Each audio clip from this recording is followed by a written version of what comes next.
Are video games violent? Well, yeah, a lot of them are. But the question is, do video games cause violence? Since the 1990s, dozens of studies have been performed on the impact of violent video games on youth and adults, with extremely variable results, dependent on the study in question. A 1998 study by Stephen Kirsch in the journal Childhood reached the conclusion that play of violent video games led to an increased likelihood of hostile attribution bias by the player. In the study, gamers were randomized to play a selection of violent and non-violent games, and later were asked to read stories in which the behavior of the characters in the story were presented in an ambiguous way. Those who played violent video games were found to interpret negative behaviors to the characters, although it should be noted that this doesn't mean the likelihood of violent aggression is increased, merely that short-term hostile attribution bias was measured. In terms of whether it increases violence, the results are inconclusive. A 2002 study by the Secret Service examining 41 people involved in school shootings found that 12% of them had a particular love for violent video games, while 24% of them loved violent books and 27% loved violent films. The study made no mention of overlap, but even if we were to take the 12% as a solid figure, the study still failed to mention whether or not pre-existing violent or psychopathic behavior was a factor. That study? Inconclusive. A 2003 study by the Iowa State University measured the video game activity of children between the ages of 5 to 12 and was unique in being one of the first studies to actually measure for pre-existing violent behavior. The study found no link between short-term exposure to violent video games and violent behavior, and those with long-term exposure to violent video games produced variable results. Some children exhibited violent behaviors, some did not. So, inconclusive.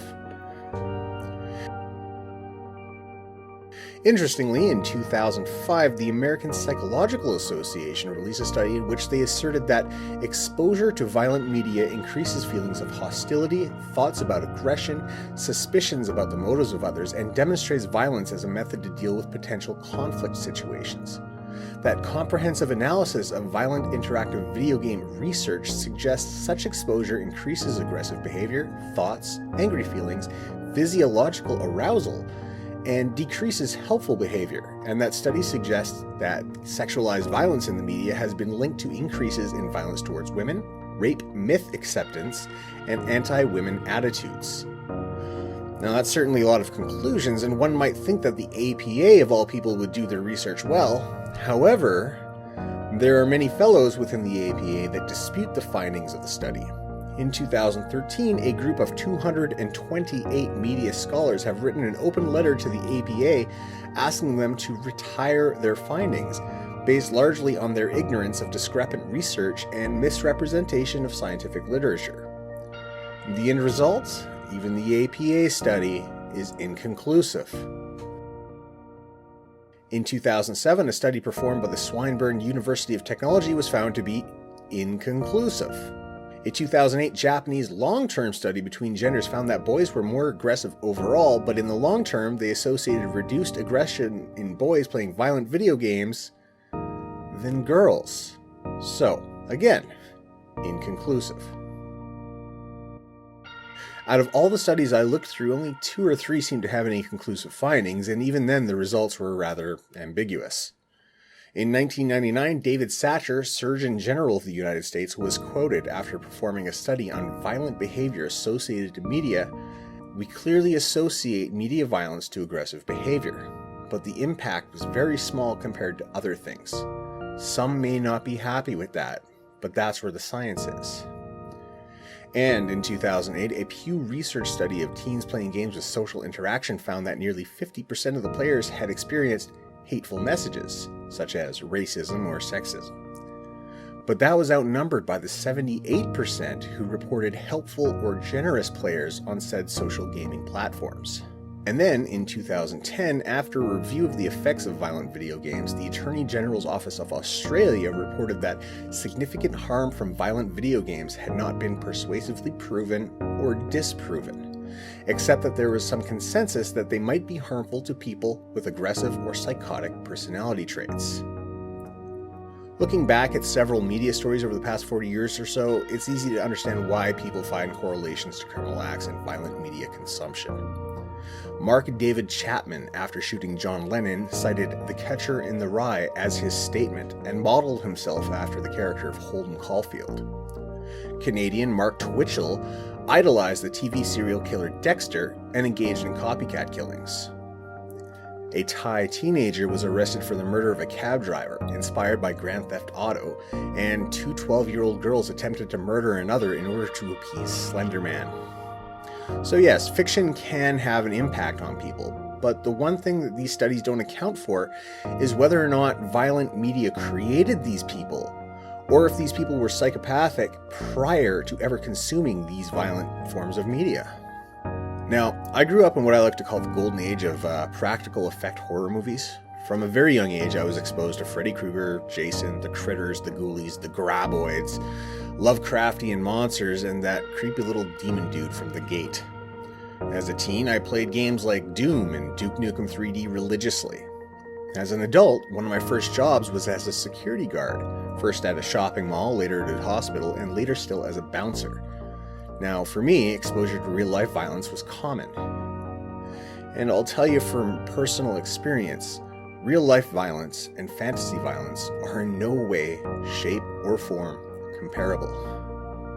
Pulling R2 to fire a weapon at an online avatar is far removed from ever shooting a real-life weapon at a paper target, as an episode of Penn and Teller's Bullshit revealed a few years back.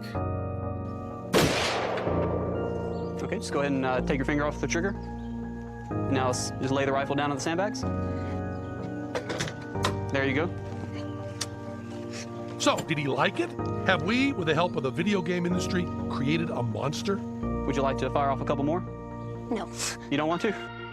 Furthermore, fantasy violence has no consequences. There's no smell of gunpowder, no recoil on the weapon, no heads exploding, no brain matter to clean up, no police to outrun, no bruising, no putting yourself in physical danger, no blood, and more importantly, no victim. Real violence has an impact on the senses. Violence has a smell.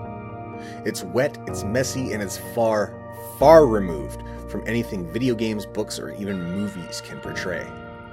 But the critics say that it's the decrease of empathy that video games cause that are the problem. They attack video games as though they're the root of all evil. So I thought I'd just take a look at a small list of things that decrease empathy and increase aggressive behaviors far worse than video games. Number 1, driving. 56% of men and 44% of women claim to experience road rage on a daily basis. More people die every year due to road rage incidents and accidents caused by road rage than have ever been killed by a psychopath on a violent media-induced rampage ever. Number 2, stress. Many mass shootings have come from frustration or fear. We're all familiar with the term going postal, which is derived from several incidents from the workers in the United States Postal Service between 1986 and 1997, which resulted in more than 40 people being gunned down by current or former Postal Service employees.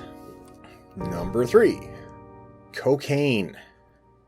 In my experience as a bouncer, I had learned to recognize the traits of somebody high on cocaine, because more often than not, coke and alcohol went hand in hand. Cocaine conferred with it an almost complete loss of empathy and violence-seeking behavior. I personally saw it turn even the most passive person into a thrill-seeking maniac. It didn't matter what gender they were. More often than not, if there was a fight at the bar that I used to work at, cocaine was normally what set it off. Number 4, mental illness.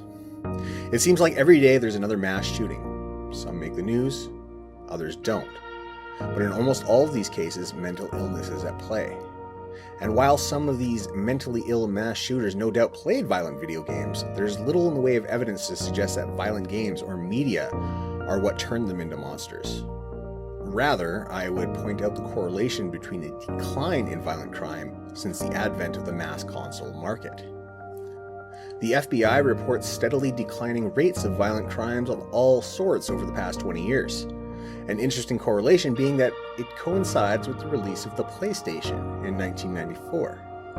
While I'm inclined to believe that these two factors are linked, all I have in the way of proof is that there are several other studies about video games and their link with real-world violence that suggest that playing violent video games provides a healthy alternative to going out and committing real-world violence. So, make of that what you will.